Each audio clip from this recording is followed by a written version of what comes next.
Hi everyone, Jason here from spiritualbabies.net. I'm doing a small series of kind of opinion pieces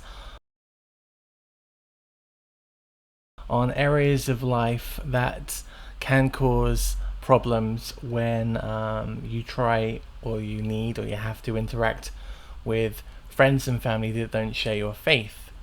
And in this short video, we'll be talking about church.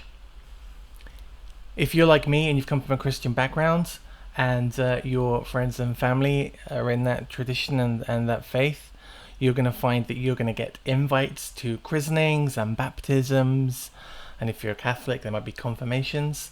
Then there will be the obligatory weddings and maybe even funerals. And to some degree, there'll be invites around for dinner at Easter or Christmas. And Christmas is something that causes a lot of worry for a lot of people because they wonder, should I agree to go and spend time with my family? So we're going to have a little talk about that. So we'll start off by talking about non-church things, which still involve some sort of Christian tradition and religion. So some of your friends and family may be very religious, they may not be very religious, but the result will be the same. You may get invited around for an Easter dinner or a Christmas dinner. And I had a really big problem with that for a long time. I didn't think it was the right thing to do. Now I drew those conclusions pretty much off my own back or off the ideas that I held.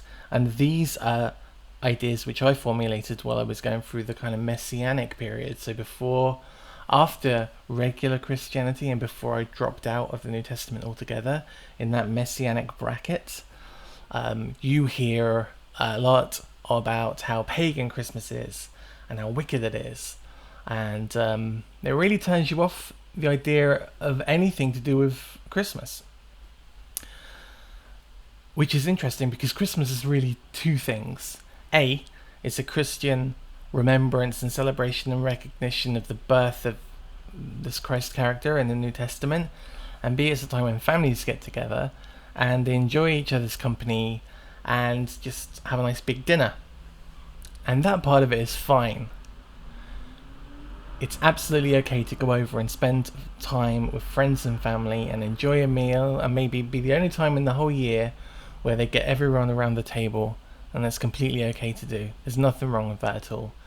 They may call it Christmas, and you know what, for the most part I think most people that celebrate Christmas, certainly people I know, do it because it's a cultural event, not because they want to celebrate the birth of any deity.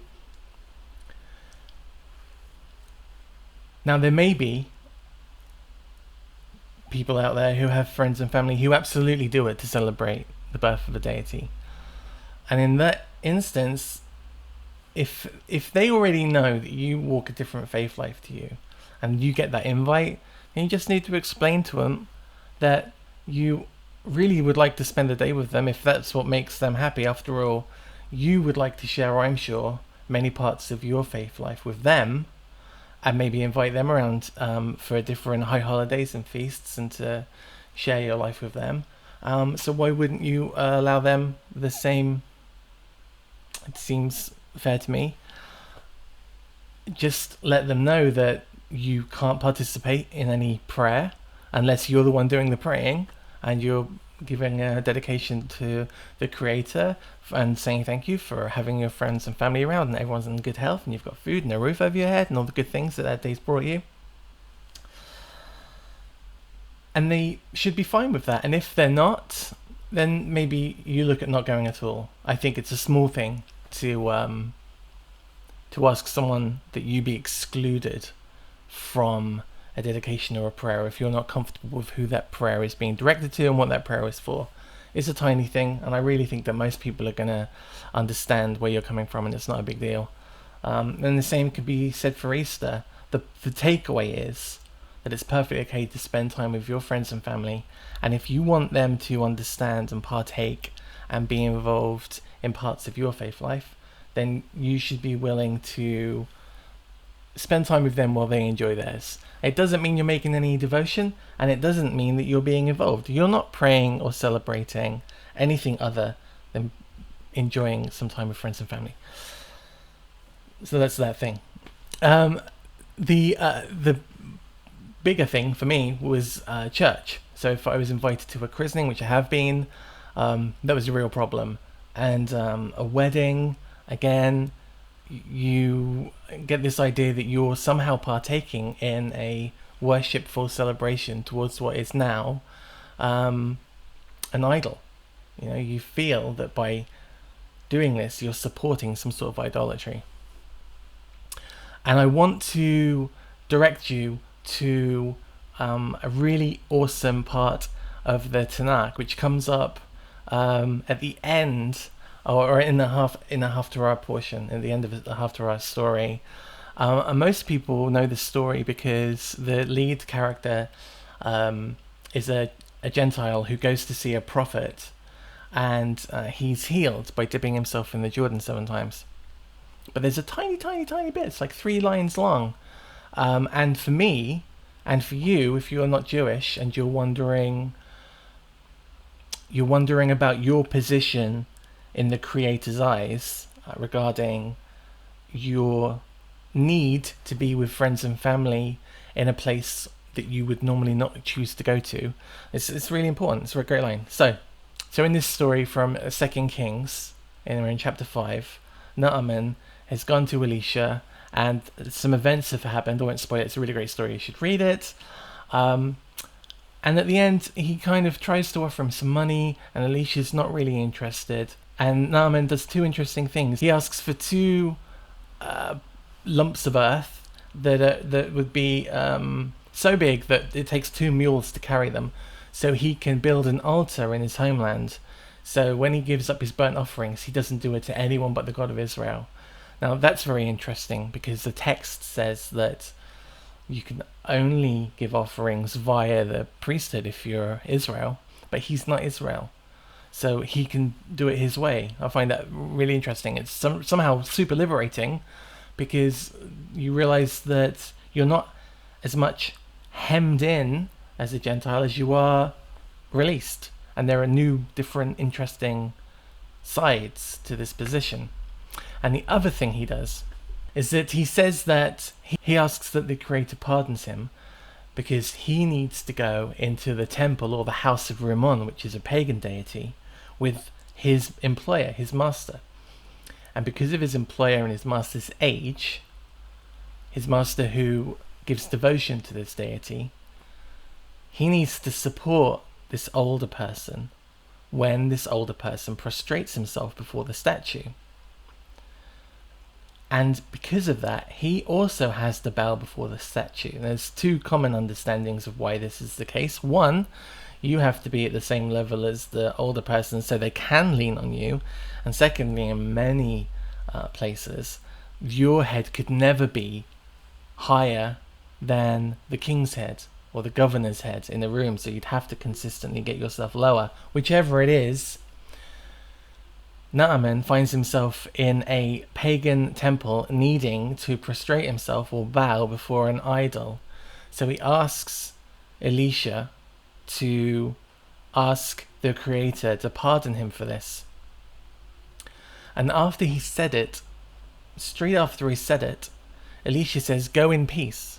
Now, for me, I can easily lay that over visiting family for a Christmas dinner, going to a chapel or a church for a wedding or a baptism.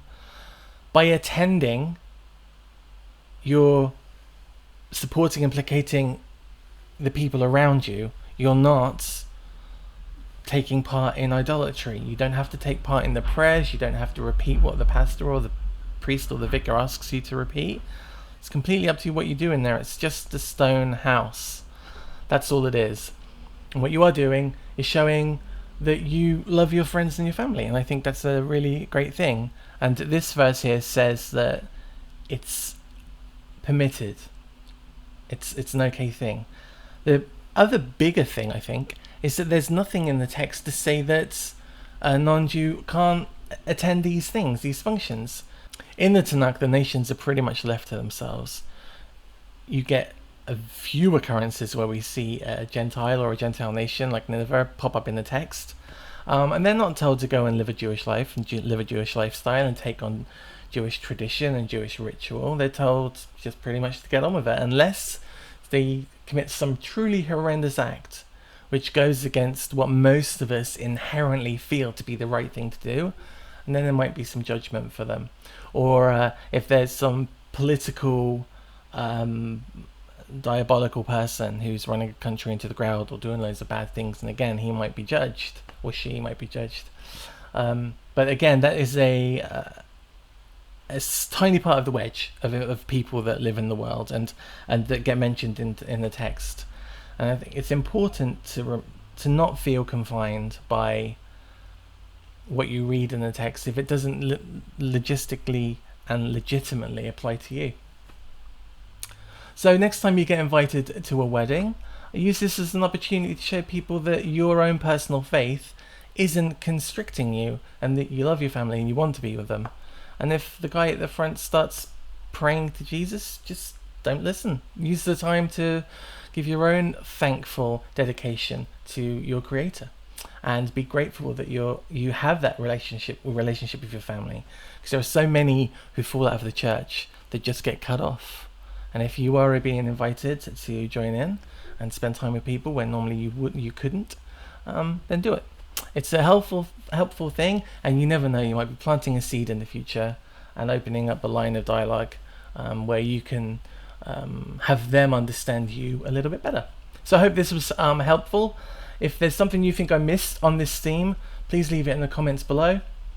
And if you have a subject along, this kind of idea of being a non-Jew in the world, then leave that in the comments below too. Please subscribe to this channel, and if you like what I do, you'll find a link underneath to Patreon. You can go over there and support me and help me make more videos. And I'll see you again very soon. Bye bye.